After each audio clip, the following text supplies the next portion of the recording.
OCD जैसा कि नाम से जाहिर है ऑब्सेसिव कंपल्सिव डिसऑर्डर, ये न्यूरोसिस का हिस्सा है। न्यूरोसिस का मतलब होता है जिसमें एंग्जाइटी आती है, जिसमें डिप्रेशन आता है। कुछ खवातीन होती हैं जिन्हें लगता है कि भाई गैस का चूल्हा बंद किया है नहीं किया, तो बार बार वो गैस का चूल्हा चेक करेंगी। इस तरह की सोच आती है और बार बार आती है, जिसकी वजह से फिर एक्शन बार बार वही हम रिपीट करते हैं। ये मैथ सही नहीं पड़ा हुआ, मेरा OCD ट्रिगर हो रहा है। अलमारी का दरवाजा बंद कर दो भाई प्लीज, मुझे OCD ट्रिगर हो रहा है। इस तरह के बहुत से मराहिल उनकी जिंदगी में आते हैं कि जिनमें उनको एक कदम उठाना होता है, लेकिन फिर अपनी तबीयत की हसासियत की वजह से वो सोचते रह जाते हैं और कदम नहीं उठाते। एक एंग्जाइटी के किस्म में जिसे हम पैनिक डिसऑर्डर कहते हैं। पैनिक डिसऑर्डर में ये होता है कि उस बंदे को एक अटैक की सूरत पड़ती है। दिल की धड़कन कभी तेज हो जाती है, हाथ कांपने आते हैं, पसीने आना, और उस बंदे को ये लगता है कि he is going to be crazy. ऐसी कैफियत के जिसे लगे कि बस मेरा दिल अब रुकने वाला है या अटैक वाली सूरत होने वाली है। और उमूमन इस कंडीशन में जो है मरीज इमरजेंसी की तरफ भागते हैं या घर वाले उन्हें लेके इमरजेंसी की तरफ भागते हैं।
OCD कहते हैं ऑब्सेसिव कंपल्सिव डिसऑर्डर को। ऑब्सेसिव कंपल्सिव डिसऑर्डर से मुराद ये है कि ऑब्सेशन कहते हैं कि इरेशनल थॉट्स, इमेजेस और impulses coming in mind despite resistance.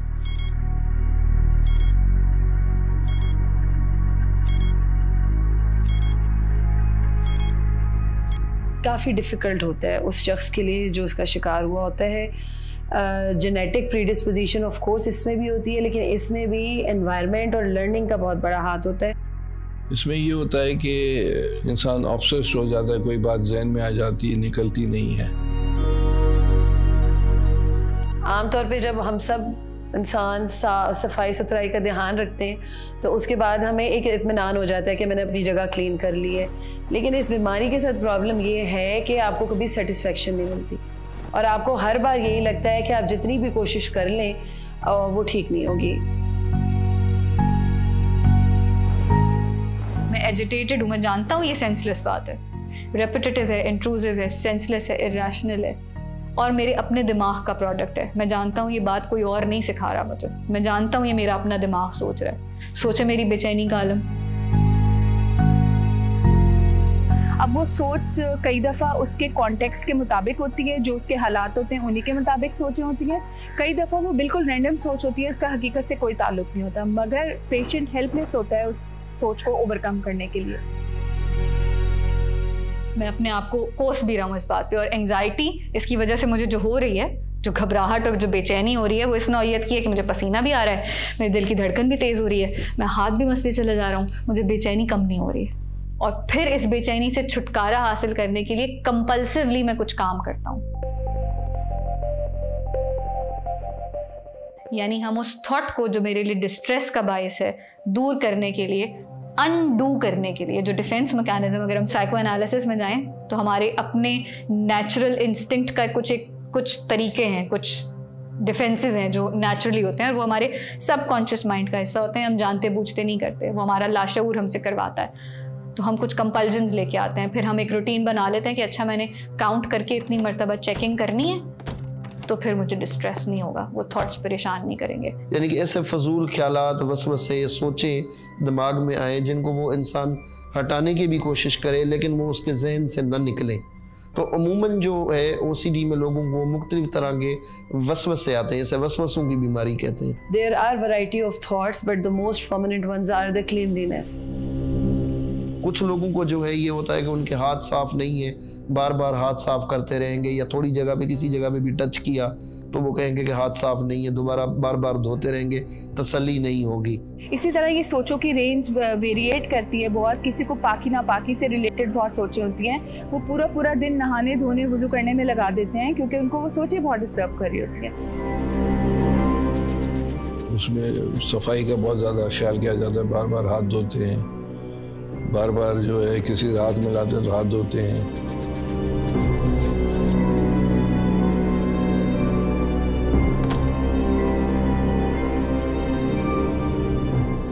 एक खातून को लेके आए हमारे वार्ड में, उनको खब्त था कि उनके जिस्म पे जरासीम चिमट गए, वो बार बार साबुन से अपने हाथ धोती थी। तो उनकी स्किन की हालत ये हो गई थी कि उनकी हाथ की सारी स्किन उन्होंने धो के सर्फ से और साबुन से हाथ धो के उन्होंने अपनी सारी स्किन उड़ा दी थी और नीचे टेंडन नज़र आ रहे थे।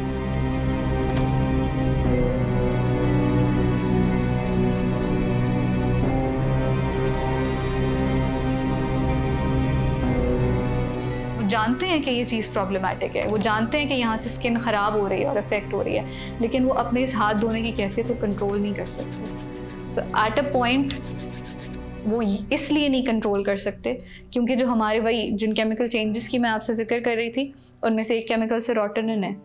सेरोटोनिन का काम होता है हमारी इन सारी चीज़ों को, हमारे मिजाज को बेहतर रखना और हमारे इन एंग्जाइटी सिम्टम्स पे काम करना। उसकी मकदार हमारे पास अनयूजुअली कम हो रही है और उसकी कमी की वजह से हम वो कंट्रोल अपने इन तमाम चीज़ों पे से खोते चले जा रहे हैं।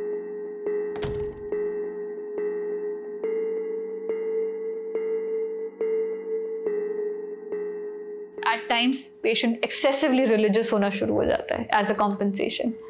अब जब तक मैं इतनी तस्बीहात मुकम्मल नहीं कर लेता, ये थॉट का तो कुछ नहीं हो सकता, मैंने सोचा कैसे ही, और अब वो एक्सेसिवली तस्बीह पढ़ रहा है, तस्बीह के दाने गिरा रहा है या एक्सेसिवली नमाजें पढ़ रहा है, तो देखने में बज़ाहिर जो कैफियत नज़र आ रही है वो एक्सेसिव रिलीजियस इंक्लिनेशन नज़र आ रही है, जो कि बहुत और मिस इंटरप्रिटेशंस का शिकार हो सकता है। उसके जहन में अगर कोई ऐसी बात आ जाए जो हमारे माशरे में सूटेबल नहीं है और वो बार बार आए उसके दिमाग में, और वो मिसाल के तौर पर किसी के पास चला जाए और जाकर एक्सप्रेस करे यार मेरे जहन में ये बात आ रही है, और वो भी कोई इतना पढ़ा लिखा नहीं हो तो हो सकता है कि उसकी जान चली जाए।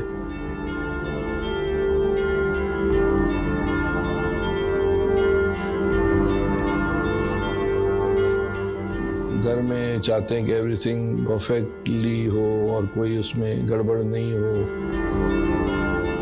ये हर आदमी में होता है, ऑब्सेशनल पर्सनालिटी आपकी होगी, पर ये चीज़ जब उसको और उस माशरे को मुतासर करे तो फिर दैट इज़ इलनेस। हमारे नफ्सियात के उस्ताद थे डॉक्टर मोहम्मद अजमल साहब, वो एक ज़माने में मौलाना के असीर हो गए थे और उसकी वजह यही थी कि वो ये देखते थे कि इंसानी नफ्सियात की तहलील में उनकी बाज़ तहरीरें या उनकी बाज़ गुफ्तगुएँ कैसा गैर मामूली किरदार अदा करती हैं। और भी बाज़ खानकाहों के अहवाल अगर आप पढ़ें तो उसमें ये अंदाज़ा होता है कि वो लोग जो शेख खानकाह हैं या वहाँ बैठे हुए हैं, लोग उनके पास आते हैं, उनसे जब वो मामला करते हैं तो उसमें इंसानी नफ्सियात के क्या क्या बारीक पहलू उनके सामने रहते हैं।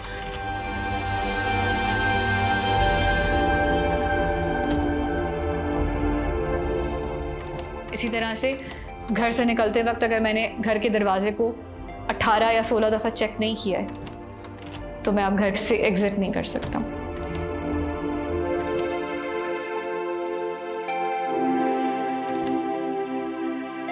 दो पार्ट्स हैं, ऑब्सेशंस और कंपल्जन्स। जो ऑब्सेशंस हैं वो रेपिटेटिव, बार बार आने वाले ख्याल हैं, और इंट्रूसिव ख्याल हैं। इंट्रूसिव से मुराद आप कोई काम दिन का कर नहीं सकते क्योंकि वो ख्याल बीच में फुदक के आएगा। कुछ लोगों को होता है कि शायद दरवाजे कुंडी सही बंद नहीं की, तो उठ के चेक करेंगे कि दरवाज़ा सही बंद किया है या नहीं किया। कोई तुक नहीं बनती कि मैं बार बार ये सोचूं कि सुबह 9 बजे मैंने घर से निकलते हुए चूल्हा बंद किया है कि नहीं, लेकिन मैं अपने दिन में बैठ के अपने कंप्यूटर पे टाइप नहीं कर सकता। मैं मफलूज हूँ क्योंकि मुझे ख्याल आ रहा है कि शायद चूल्हा खुला छोड़ के आया हूँ और मैंने उसे 15 मरतबा चेक करके आया नहीं हूँ, तो क्योंकि 14 दफ़ा किया और 15वीं दफ़ा रह गया है तो मैं अब फंक्शन नहीं कर पाऊँगा और ये ख्याल मेरे जहन से नहीं जाएगा। It is like a repeated cassette tape जो कि प्ले होता रहेगा। तो उस पूरे दिन की एक्टिविटी वो एक तो फिजिकली बहुत टायर्ड होता है, बिकॉज ये सोचे मुस्तकिल सोचना जहन के बस की बात नहीं है। तो ये कंटिन्यूस जो सोचें आती हैं वो उसको डिस्टर्ब कर रही होती है, उसकी जो नॉर्मल रूटीन या फंक्शनिंग या जो भी उसकी जिम्मेदारियां हैं वो पूरी नहीं कर पाते। नंबर 2, जो उस सारे काम को करने के लिए एफर्ट उसको करनी पड़ी है, बार बार जाके चूल्हा चेक करना और वो करना, and then at the end of the day आपकी एंग्जाइटी फिर भी नहीं कम हो रही है। लेकिन कुछ लोगों को जस्ट ख्यालात आते हैं या एक तरह के ख्याल आए कि भाई ये ज़मीन कैसे बनी, पहले आसमान बना या पहले ज़मीन बनी। इस तरह की सोच में जो है ना वो सारा दिन सोचते रहते हैं और उनके काम काज डिस्टर्ब होते हैं। कुछ लोगों को जो है ऑब्सेशनल इमेजेस आते हैं जिनको वो हटाने की भी कोशिश करते हैं लेकिन हटा नहीं पाते। Hello, presentation. Yes sir. I'm working on it, sir. जी सर, जी. Okay.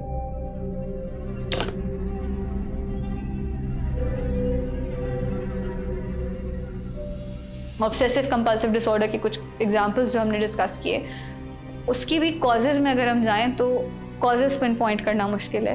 रिस्क फैक्टर्स मौजूद हैं। रिस्क फैक्टर्स में अगर आपका ब्रॉटअप रहा है इस तरह का एक्सेसिव स्ट्रिक्ट अथॉरिटेरियन पेरेंटिंग का, जो psycho analytic stages of development हैं साइकोसेक्सुअल डेवलपमेंट की, उन स्टेजेस में जो बहुत एक्सेसिवली स्ट्रिक्ट पेरेंटिंग रहती है, उसकी वजह से उसके रिजल्ट्स के आउटकम में हम इस तरह के डिसऑर्डर्स देख सकते हैं। इंसानी रवैये जब ज़ेर बहस आते हैं तो जाहिर है कि उसमें इल्म के लिहाज से भी और अमल के लिहाज से भी बड़ी बसीरत होती है। कुरान मजीद में उन रवैयों को समझने और देखने के लिए बहुत से मकामात हैं। अगर उनको आप अच्छे तरीके से समझ लें तो बाकी इंसानी ज़िंदगी के मुताले में वो आपके मददगार हो जाते हैं।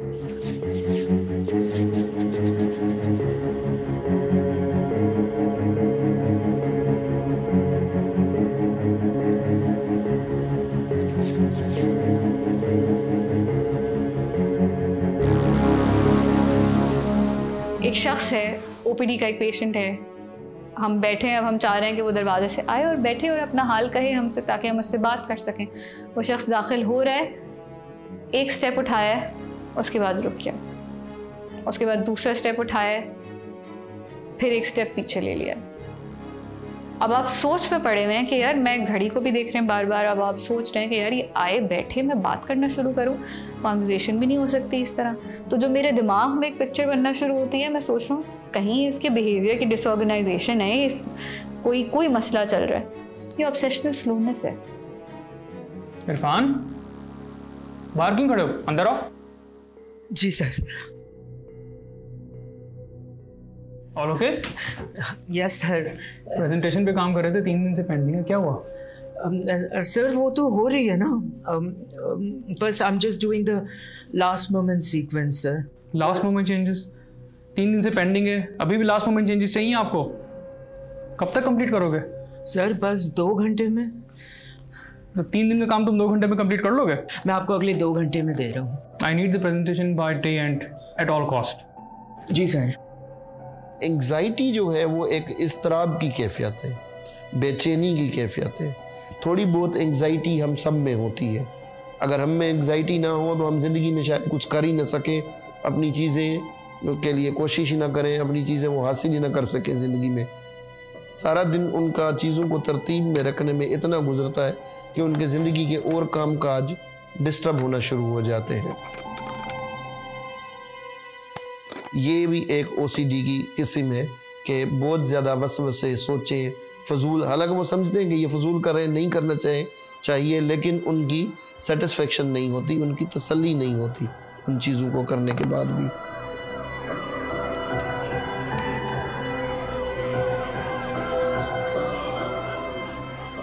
अगर आप माशी तौर पर तंगी का शिकार हैं, आपको अपॉर्चुनिटीज़ नहीं मिल रही हैं आगे बढ़ने की, कोई स्टूडेंट है तो वो अगर पढ़ाई में, एकेडेमिया में स्ट्रगल कर रहा है, तो ये वो सारी चीज़ें जो आपको रोकती हैं और उन लोगों में इस तरह की बीमारियां स्ट्रेस रिलेटेड होने के चांसेस बहुत ज़्यादा होते हैं।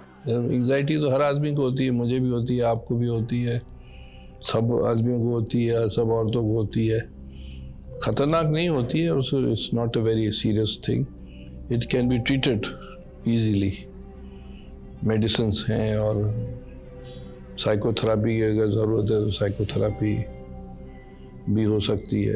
एंग्जाइटी वाले सिम्टम्स बहुत सारे मेडिकल इश्यूज़ में भी आते हैं, जैसे कि गले का गदूद, थायराइड का किसी को मसला है तो उसमें हाइपरथायराइडिज्म में भी बेचैनी, इस्तराब वाली कैफियत होती है, या एक बंदे की शुगर लेवल जो है अगर वो लो साइड पे जा रहा है तो उससे भी ठंडे ठंडे पसीने आते हैं। तो पहले साइकेट्रिक प्रॉब्लम या नफ्सियाती मसला डायग्नोज करने से पहले मेडिकल इश्यूज को भी जहन में ज़रूर रखना चाहिए कि कहीं इसको कोई मेडिकल मसला तो नहीं है।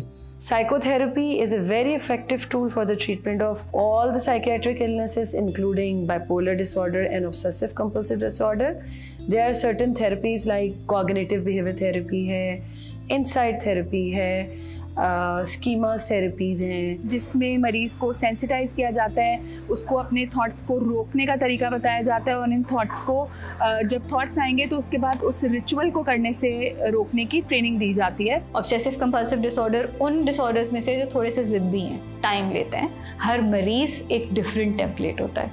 आप उन अलामात को अगर फ़ायज़ा में ढूंढेंगे तो बहुत मुख्तलिफ नौइयत का ढूंढेंगे, अगर किसी और इंसान में ढूंढेंगे तो बहुत मुख्तलिफ नौइयत का पाएंगे और बहुत मुख्तलिफ नौइयत से एड्रेस करेंगे। तो एंग्जाइटी और डिप्रेशन के अगर डिसऑर्डर में को भी हम लें तो पाकिस्तान की तकरीबन 30 से 33% आबादी एंग्जाइटी डिप्रेशन का शिकार है। अमूमी तौर पे कहते हैं कि बातचीत के ज़रिए इलाज होगा जी, बातचीत का इलाज होगा, तो लोग ये कहते हैं कि बातचीत तो क्या मैं घर पे बैठ के ना कर लूँ बातचीत अपनी अम्मा से।